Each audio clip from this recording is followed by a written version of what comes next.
Good evening, and thank you for tuning in. Tonight we'll be continuing our stories from the Brothers Grimm.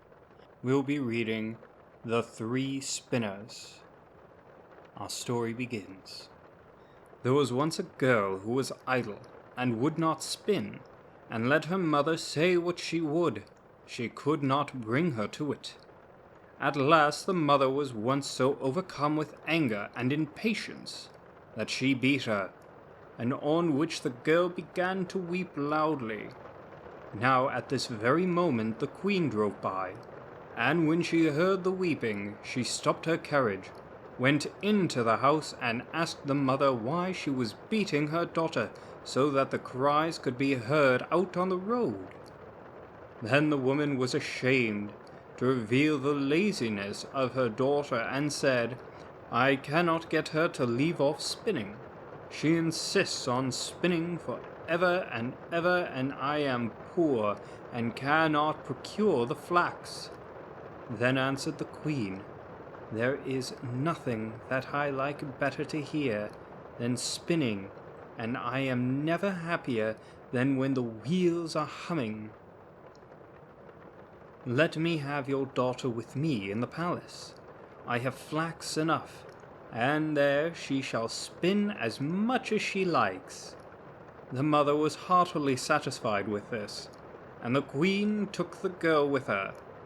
When they had arrived at the palace, she led her up into 3 rooms which were filled from the bottom to the top with the finest flax.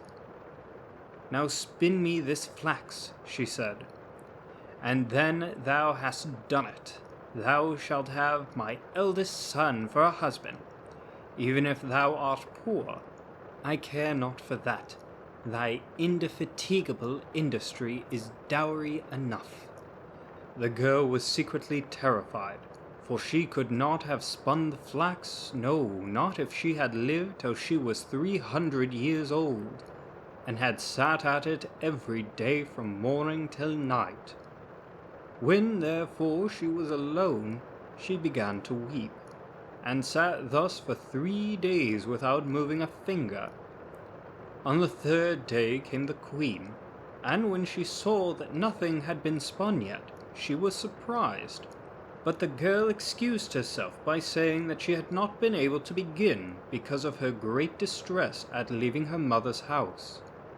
The queen was satisfied with this, but said when she was going away, "Tomorrow thou must begin to work." When the girl was alone again, she did not know what to do, and in her distress went to the window. Then she saw 3 women coming towards her, the first of whom had a broad flat foot.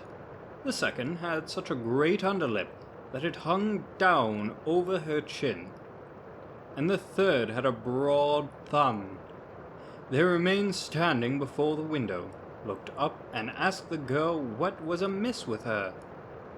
She complained of her trouble, and then they offered her their help, and said, "If thou wilt invite us to the wedding, not be ashamed of us, and wilt call us thine aunts, and likewise wilt place us at thy table, we will spin up the flax for thee, and that in a very short time."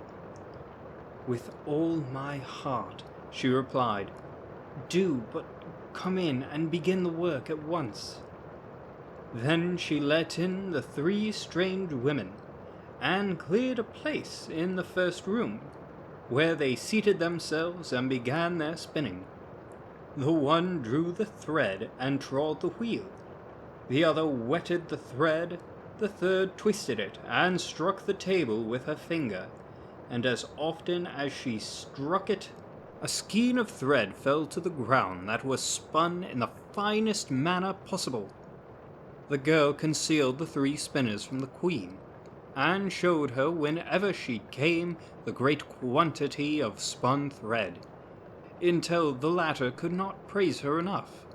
When the first room was empty, she went to the second, and at last to the third, and that too was quickly cleared.